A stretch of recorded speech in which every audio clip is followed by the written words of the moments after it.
नमस्कार, मैं स्वतंत्र कुमार और आप सभी का स्वागत करता हूं आपके अपने चैनल शॉर्ट हैंड टीम पर। तो दोस्तों, आज के इस वीडियो में दैनिक जागरण के संपादकीय से 445 शब्दों के डिक्टेशन को हम लोग लेने वाले हैं। इसे हम 3 अलग अलग स्पीड में लेंगे। पहली बार में 70 की स्पीड में, दूसरी बार में 80 की स्पीड में, तो तीसरी और आखिरी बार में इसी डिक्टेशन को हम लोग 90 की स्पीड में लेने वाले हैं।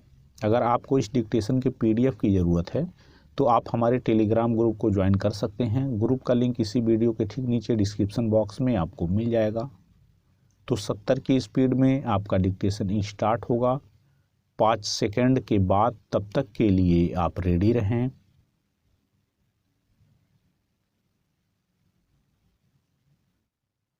स्टार्ट।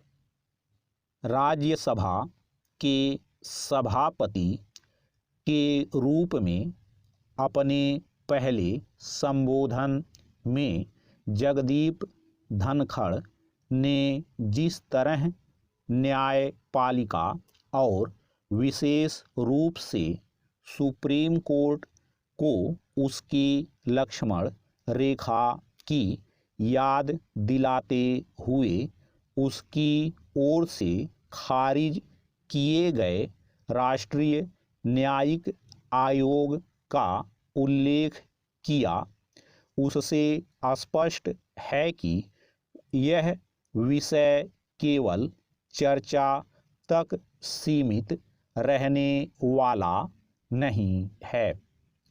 यह रहना भी नहीं चाहिए, क्योंकि सुप्रीम कोर्ट की ओर से सर्वसम्मति से पारित किसी संशोधन विधेयक को खारिज किया जाना कोई साधारण बात नहीं। इसलिए और भी नहीं क्योंकि इस विधेयक के माध्यम से जिस राष्ट्रीय न्यायिक आयोग का गठन किया गया था, वह उस कोलेजियम व्यवस्था का स्थान लेने वाला था जिसका संविधान में कोई उल्लेख नहीं। कोलेजियम व्यवस्था के जरिए सुप्रीम कोर्ट ने न्यायाधीशों की नियुक्ति का अधिकार अपने हाथों में इस तरह ले लिया कि इन नियुक्तियों में सरकार की भूमिका पोस्ट मास्टर सरीखी रह गई।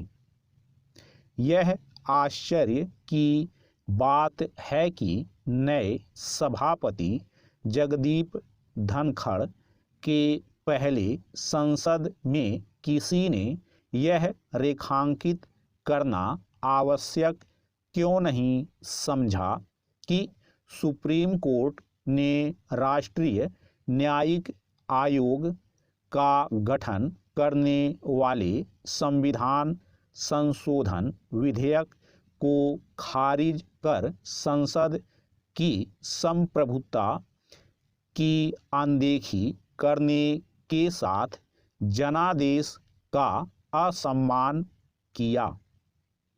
इस विधेयक को खारिज करते हुए सुप्रीम कोर्ट ने कहा था कि यह संविधान के मूल ढांचे के अनुरूप नहीं। समझना कठिन है कि किसी ने यह प्रश्न क्यों नहीं उठाया कि क्या न्यायाधीशों की ओर से अपने सहयोगियों की नियुक्ति करना संविधान की मूल भावना के अनुकूल है। क्या यह कुछ वैसा ही नहीं जैसे कार्यपालिका के शीर्ष पदाधिकारी अपने उत्तराधिकारियों का चयन स्वयं करने लगे। पैरा, यह ठीक है कि समय समय पर कोलेजियम व्यवस्था पर सवाल उठते रहे और हाल में कानून मंत्री किरण रिजिजू ने कई अवसरों पर यह कहा कि यह व्यवस्था संविधान सम्मत नहीं, लेकिन क्या इतना ही पर्याप्त है?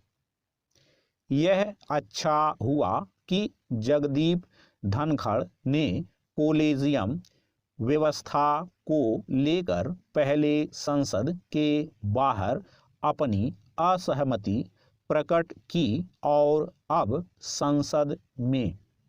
देखना है कि अब सुप्रीम कोर्ट कॉलेजियम व्यवस्था में सुधार के लिए सक्रिय होता है या नहीं।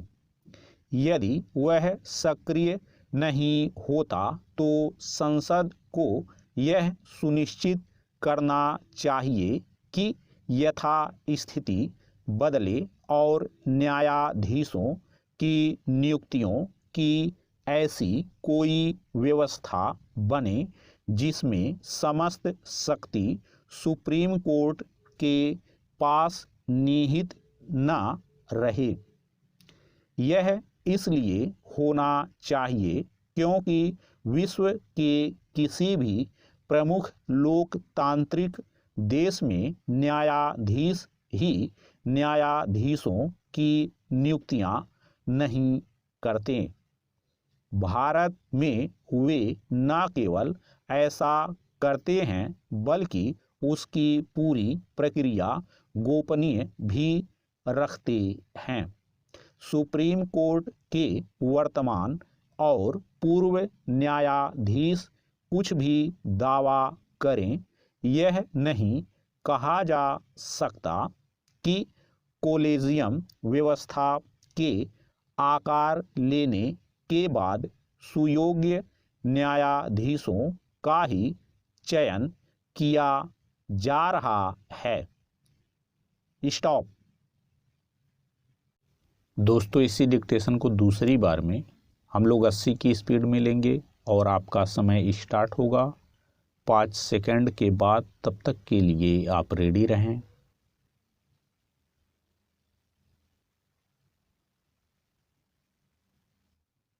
स्टार्ट।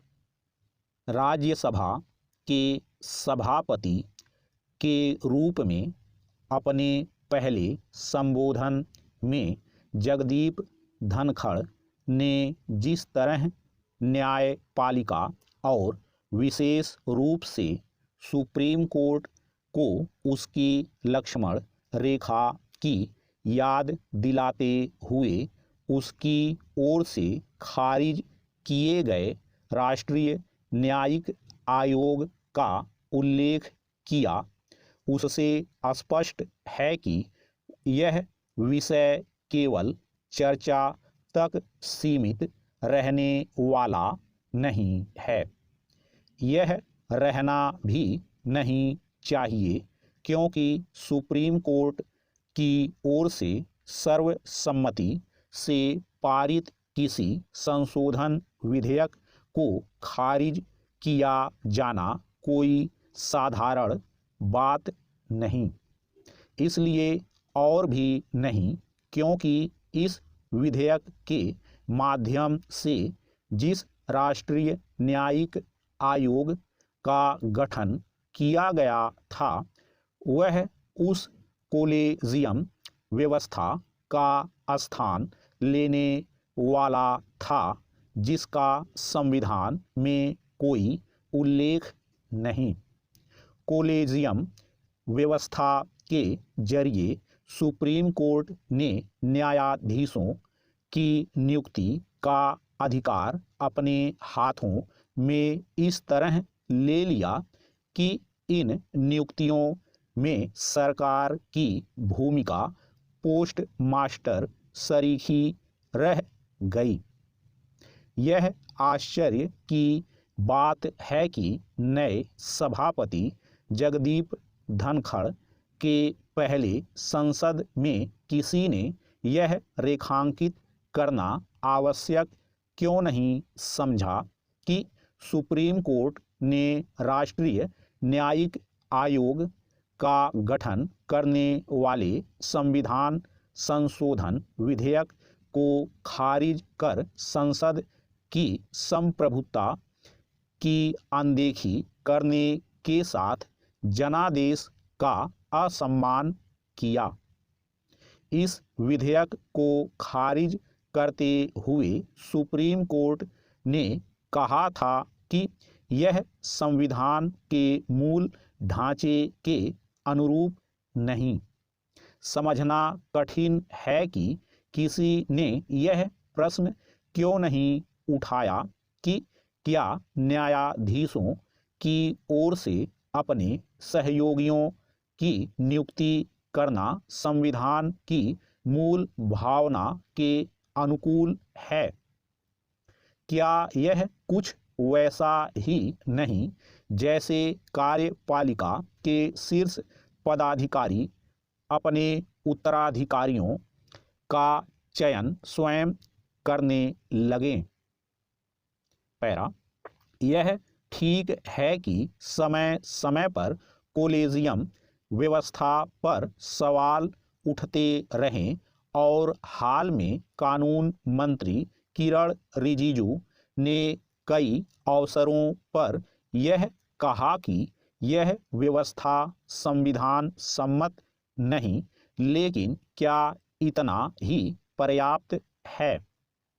यह अच्छा हुआ कि जगदीप धनखड़ ने कॉलेजियम व्यवस्था को लेकर पहले संसद के बाहर अपनी असहमति प्रकट की और अब संसद में।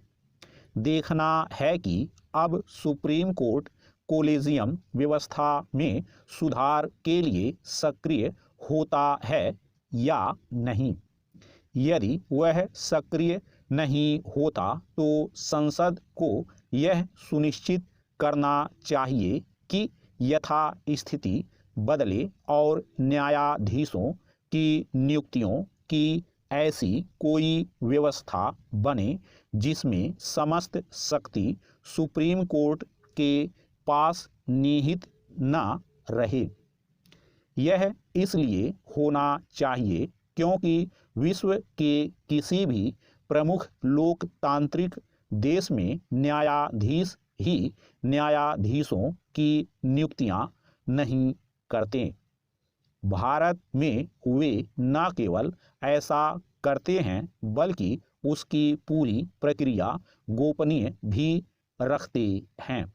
सुप्रीम कोर्ट के वर्तमान और पूर्व न्यायाधीश कुछ भी दावा करें, यह नहीं कहा जा सकता कि कॉलेजियम व्यवस्था के आकार लेने के बाद सुयोग्य न्यायाधीशों का ही चयन किया जा रहा है। स्टॉप। दोस्तों, इसी डिक्टेशन को तीसरी और आखिरी बार में हम लोग 90 की स्पीड में लेंगे और आपका समय स्टार्ट होगा 5 सेकंड के बाद। तब तक के लिए आप रेडी रहें।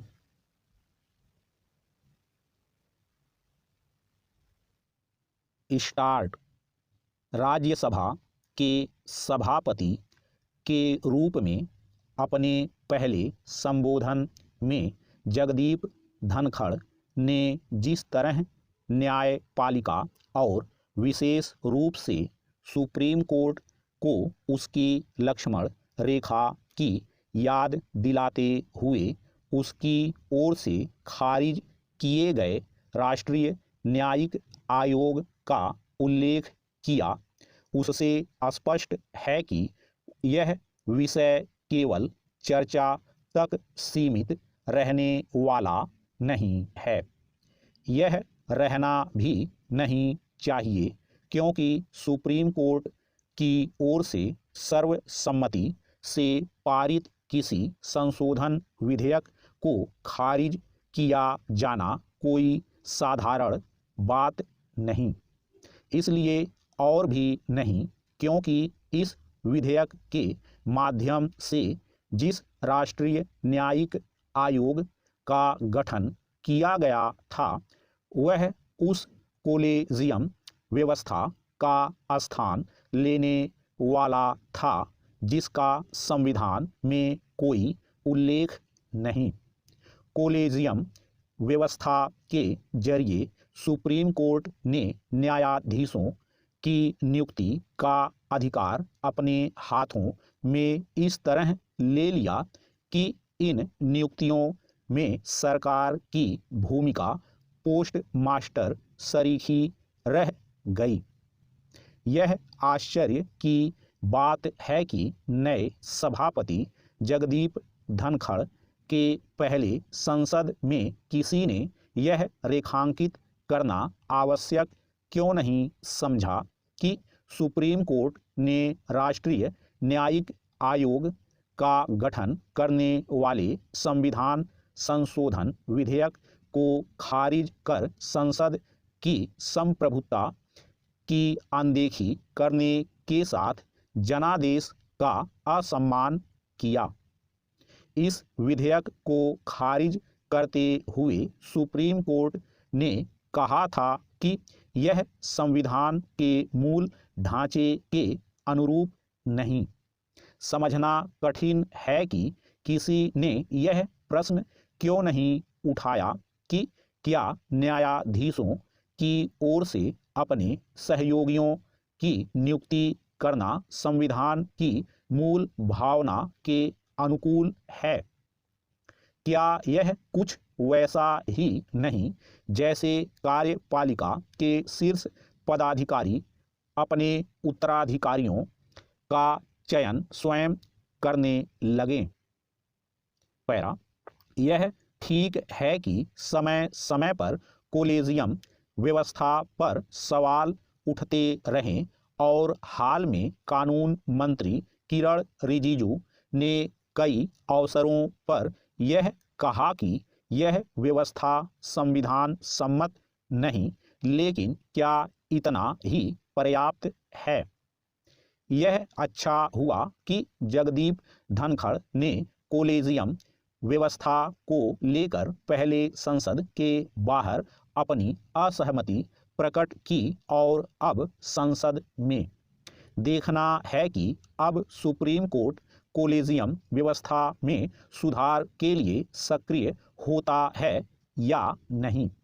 यदि वह सक्रिय नहीं होता तो संसद को यह सुनिश्चित करना चाहिए कि यथास्थिति बदले और न्यायाधीशों की नियुक्तियों की ऐसी कोई व्यवस्था बने जिसमें समस्त शक्ति सुप्रीम कोर्ट के पास निहित न रहे।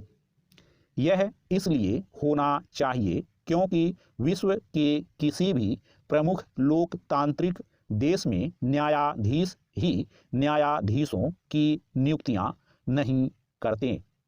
भारत में वे न केवल ऐसा करते हैं बल्कि उसकी पूरी प्रक्रिया गोपनीय भी रखते हैं। सुप्रीम कोर्ट के वर्तमान और पूर्व न्यायाधीश कुछ भी दावा करें, यह नहीं कहा जा सकता कि कोलेजियम व्यवस्था के आकार लेने के बाद सुयोग्य न्यायाधीशों का ही चयन किया जा रहा है। स्टॉप।